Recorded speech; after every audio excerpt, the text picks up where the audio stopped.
Hey, this is Beth, and today I'll be talking to you about wonderful, wonderful tie-ins for this extra bit, is more specifically Japanese tie-ins.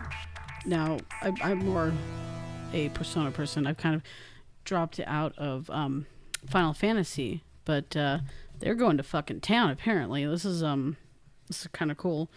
You got the movie coming out, and then you've got an anime apparently coming out, and then you have a spin-off game which you can get for free if you pre-order Final Fantasy 15. Damn it. But it looks really cool. It's like a side-scroller arcade type combat game, and that's really kind of nifty. But I think that's really it's the whole thing is nifty because now you got probably I'm assuming there's probably gonna be a manga beside it too, but I don't know. It's more media, for you to soak up, and I think that's actually really, really cool because then you have more lore.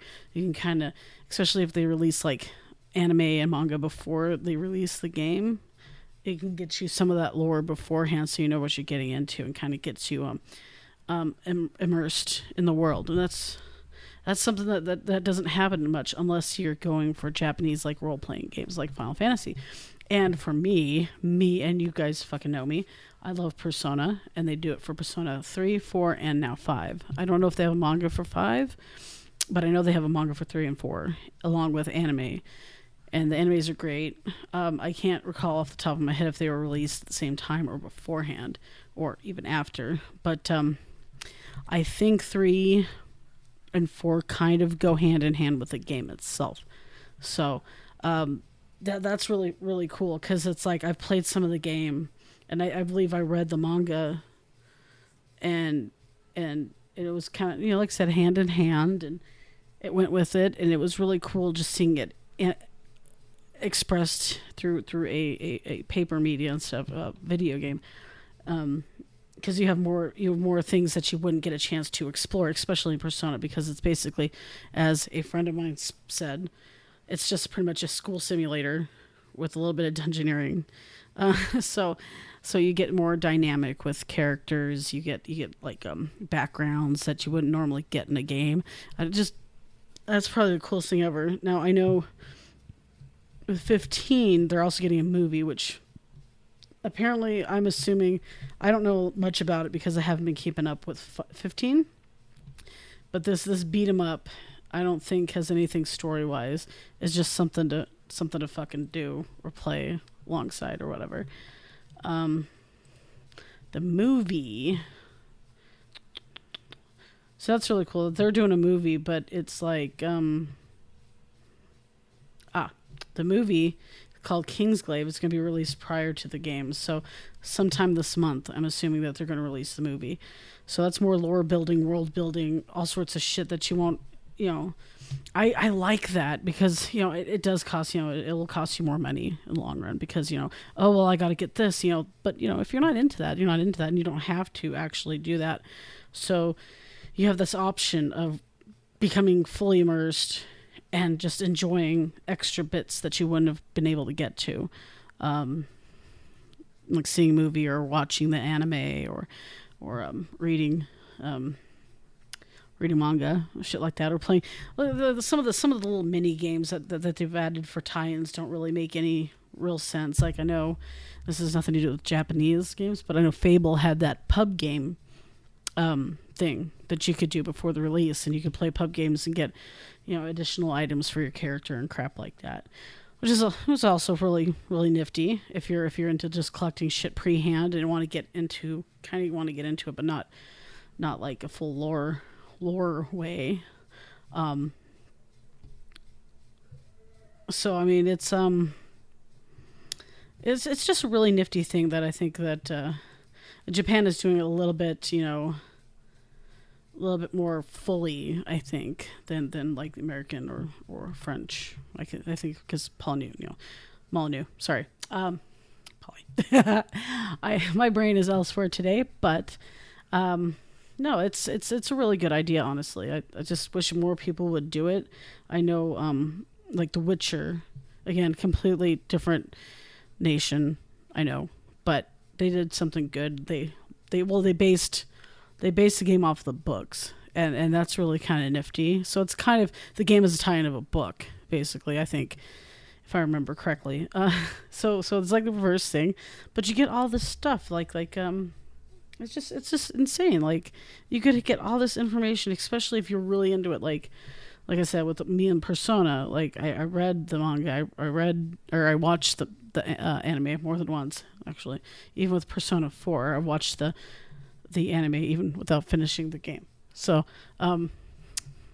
stuff like that. It's really fun because you get to see a different side of characters. You get to see a more in-depth look at your environment, shit like that. So that's really, really nifty. I think it's really cool.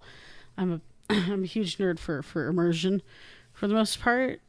I mean, you won't see me going on like WoW role playing or anything, but I really dig the immersion. I will read the shit out of some stories involving the lore, world building, stuff like that.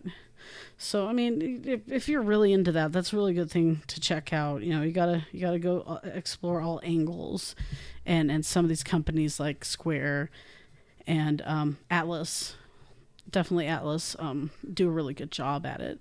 And I definitely, again, for the upteenth millionth time, go fucking check out Persona. For the love of everything that is holy and unholy, just go check out Persona. I'll keep plugging that. Don't give a shit. This is going to be a shorter than normal because I just have to reiterate that. I mean, whatever floats your boat, but you gotta check these things out. And I think it's cool that Square's starting to do that. Square's starting to add tie-ins, even though kind of some of them don't seem to make any sense. They just kind of like, I don't know, this 15 fighting game is kind of like, it looks to me as if it's just kind of just trying to ride on the heels of 15, because I know 15 is going crazy popular craziness, with everything. So I don't know, it doesn't make any sense, but I do enjoy like lore and world building stuff, and if you like it too, you need to start checking out more of these Japanese based games like Atlus. I always recommend. Atlus makes some really good games. I think they make some pretty fucked up ones too, if I remember right. And of course, Square's getting on the bandwagon. I think there's a few other games out there, and I can't recall anything off the top of my head. There was one for the 360 when it had just come out, and the game came with a little comic book, so that was kind of cool. But I like the tie-ins that happen explicitly beforehand, so you can get a feel for what you're about to play to up that excitement level. You don't get that a lot, especially with American games. I mean, you had Halo 2, I think it was, with the ARG, which is, I love ARGs. Off topic. But like, you don't see a lot of interactivity. It's like, okay, well, here's some ads, and then the game drops. Okay, well, that's cool, whatever. But then you have Persona, and you're like, okay. And they got these little videos and stuff coming out. And then they released the anime. Now I watched episode 0 today while I was at work. Oops. It's actually really good. It's really funny. It's really interesting, and it kind of really gives me that I want to fucking play this game, because it's like, oh my god, yeah, no, this looks really good. And and I've seen the game demo kind of videos, and I'm like, okay, this is gonna tie in. This is gonna be beautiful. Shit like that. It's like that, it's like, oh my god, okay, this is great. Okay, I gotta do it. I gotta, pre-order it. Shit like that. So it's a good idea in terms of marketing, even though, it may cost you a little bit more. But if it's going to be a hit, and I'm pretty goddamn sure that Atlus knows Persona 5 is going to be a huge hit, even if it isn't fully in the U.S. market or whatever, they can afford to do that. They can afford to pay extra and have somebody design and storyboard like 4 or 5 episode series, and I think like Persona 4 is like 6 or 7 episodes. Like, it's almost like an actual like anime series. It's not like a mini series or anything like that. Shit like that. They have the fact that they can put money aside to do that, and in the long run, they know they're going to get their money back. They're going to get their return, obviously. Because some of us are huge goddamn nerds. I would totally freaking, like, just even watching that one episode, I was like, yeah, I'm hooked. And then when I watch Persona 3 anime or the Persona 4 anime, I want to go back and play those games again. So it kind of brings me back, and it's like this circle.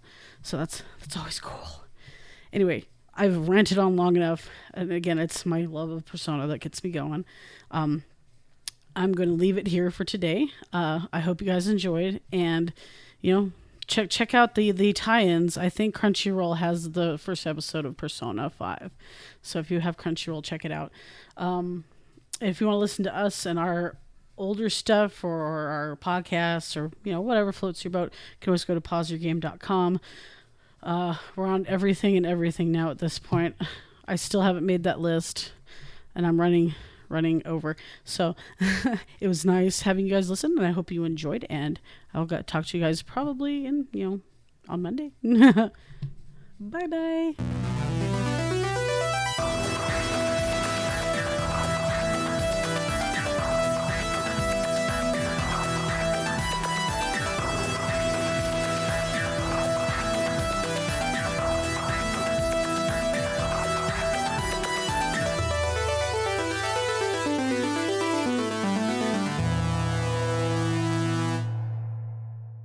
If this episode wasn't enough, you can get even more Pause Your Game content right now by following us on social media. Twitter, Facebook, Pinterest, and hell, we're even on Google+.